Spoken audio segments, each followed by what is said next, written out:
एक दिन सत्रजीत यादव सुमंतक मणि को पहन करके सभा में बैठे हुए थे। वो मणि वो थी जो 20 मन सोना रोजीना देती थी। एक यादव के मुखारबिंद से निकल गया, यदि यही मणि श्री कृष्ण के पास होती ना तो इस मणि की शोभा और अधिक बढ़ जाता। सत्रजीत यादव ने सोचा मेरी मणि की चर्चा हो रही है और लगता है यादव की ईर्ष्या है इस मणि से, आज के बाद इस मणि को मैं धारण नहीं करूंगा। घर पे पहुंचे, उस मणि को उतार करके अलमारी में रख दिया। सत्रजीत यादव ने मणि को नहीं पहना, लेकिन छोटा भाई था प्रसेन उस मणि को पहन करके शिकार खेलने के लिए जंगल में चले गए। सिंह को मारा, लेकिन सिंह जा रहे थे, रास्ते में जामंत नाम के रीछ मिल गए। उन्होंने चमकती मणि को देखा तो झपट पड़ा कि ये मणि तो मुझे। जामंत ने सिंह से युद्ध किया, लड़ते लड़ते कुछ ही देर में सिंह को जामंत ने मार दिया। मणि जामंत ले गए। जब प्रसेन शिकार खेल के नहीं आए तो सत्रजीत यादव ने सीधा सीधा कलंक श्री कृष्ण के लगा दिया। ध्यान देना, ये दुनिया है साहब, ये दुनिया आज दिन तक किसी की सगी, बोलो दुनिया तो कोई की सगी। इन लोगों ने तो भगवान, अरे संतों के हम जैसों के कलंक बदनामी करे वो तो बहुत पीछे की बात है। इन लोगों ने तो भगवान के भी कलंक लगा दिया। जगत माता जननी जानकी के भी सीधा भगवान के कलंक लग रहा है। पत्नी से कहा था प्रिया, श्री कृष्ण ने मेरी मणि को चुरा लिया और मेरे भाई का वध कर दिया, पर किसी से मत कहना। अब बात छिपे, एक स्त्री से कहो या बात सारे मोहल्ले में बात बराबर है। कोई प्रचार प्रसार करना हो तो पंपलेट छपावा की जरूरत नहीं है, एक स्त्री से कह दो, फिर वो बात पूरे शहर में फैल जाएगी। ये बातें करे जब देखा करो आप। मुझे आपने एक बात सुनी, बोलो ना, पर कोई सुखियो मत वो कि तुम्हारी बात आदत है, कोई सुखी क्या वो बताओ नहीं कि कृष्ण ने मणि को चुरा लिया। अरे बोलो प्रसेन को चुरा लिया, मणि चुरा ली भगवान ने। दूसरी को रोका, भाभी जी रोको ना, हम भी तो आपके पीछे ही आ रहे हैं। कहिए आपने एक बात नहीं सुनी क्या, कृष्ण ने प्रसेन को मरा दिया क्या? दूसरी ने तीसरी से कहा, तीसरी ने चौथी से कहा, और वो बात फैलती फैलती रुक्मिणी के कानों तक पहुंच गई। रुक्मिणी ने कहा भगवान एक मणि के खातिर आपने प्रसेन को मरा दिया। किसने कहा? ये बात तो सारी द्वारका में फैल रही है। श्री कृष्ण ने देखा मेरे जूते का कलंक लगा है। तुरंत श्री कृष्ण भगवान सत्रजीत यादव के पास पहुंच गए और कहा, सत्रजीत यादव बाहर निकलो। प्रभु क्या है? मैंने तेरे भाई का वध करा दिया, बतावे किसने कहा? सारी द्वारका कह रही है। नहीं प्रभु, मुझे क्षमा करे भगवान। नहीं नहीं, ये बात सारी द्वारका में हो रही है। तेरे भाई को किसने मारा है वो मैं तुझे बताऊंगा, मेरे संग चलो। लेकर के गए जहाँ प्रसेन मरा पड़ा हुआ था, वहां जाकर के बताया, देखो तेरे भाई को सिंह ने मारे हैं, क्योंकि सिंह के पैरों के निशान आ गए। आगे गए, सिंह भी मर के पड़ा था।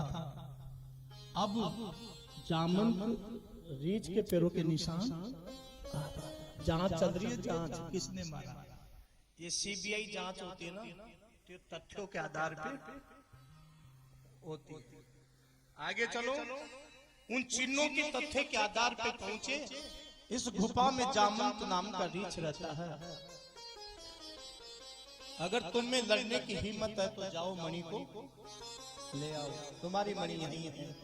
प्रभु मैं नहीं जा सकता क्योंकि वो बहुत बड़ा योद्धा है। भगवान बोले तुम नहीं जा सकते, पर मैं जाऊंगा क्योंकि कलंक भगवान अंदर गए, जाकर के देखा तो जामंत की बेटी थी जामवती, उस मणि से खेल रही थी। भगवान ने कहा देवी मणि मुझे दे दो।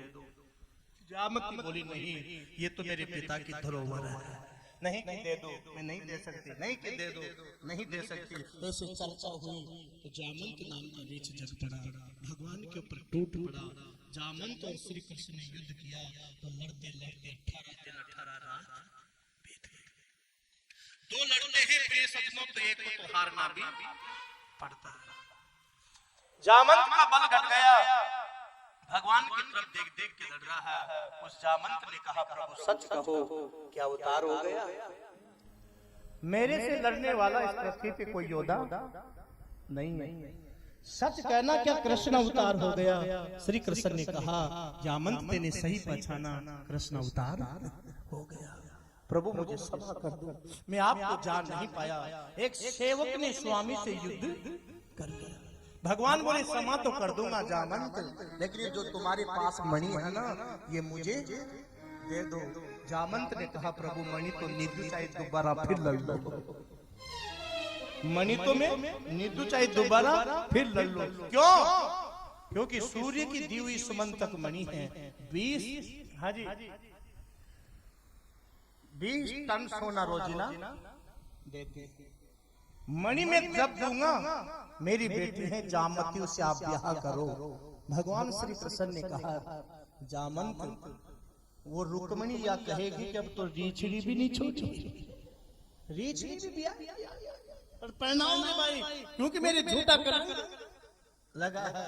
भगवान ने देखते देखते जामती से ब्याह किया, कन्यादान में मणि दी। मणि को लेकर के भगवान बार आए। सत्रजीत यादव को दिए मणि संभालो, तेने मेरे झूठा कलंक लगाया था कि प्रसेन को मेरे मारा है। सत्रजीत यादव शर्मिंदा थे। दुनिया वालों ये सब मत बोलो रे, जो फिर हमको बाद में शर्मिंदा होना, बोलो हमें शर्मिंदा होना पड़े। कभी ऐसा मत बोलो, सोच समझ के बोलो, क्योंकि ये वाणी है ना, ध्यान देना, ये वाणी हमारी जो हमको मिटा भी देती है और यही वाणी हमको बना भी देती। सत्रजीत यादव शर्मिंदा प्रभु मैं इस मणि को नहीं रखूंगा, मेरे भी बेटी है सत्यभामा, उस सत्यभामा से आप ब्याह करो। भगवान बोले तुम भी पढ़ना। ब्याह किया और वो मणि ध्यान देना श्री कृष्ण को ही दी। भगवान उस मणि को लेकर के आए तो श्री कृष्ण के साथ उस मणि की शोभा भी बढ़ गई। प्रिय सज्जनों बैठा करो, लेकिन ऐसी जगह बैठो जहां बैठने से हमारे मानव जीवन की शोभा बढ़े। अगर दुर्गति में बैठोगे तो हमारा मान सम्मान ये सभी खत्म हो जाएगा। और वहां से उठकर के सत्संग में इस तीर्थ धाम में रामेश्वर धाम में आकर के बैठोगे तो हमारा मान सम्मान ऐश्वर्य का वर्धन अपने आप बढ़ जाएगा, पुण्य बढ़ जाएगा, यश बढ़ जाएगा। और जिस जीव का पुण्य प्रबल होता है, जिस जीव की भक्ति प्रबल होती है, जिस जीव के ऊपर ठाकुर की कृपा होती है, वो मन वो बुद्धि पवित्र हो जाती है। और जिसका मन और बुद्धि पवित्र हो जाता है, ऐसे हृदय में मेरे बांके बिहारी का वास हो जाता है।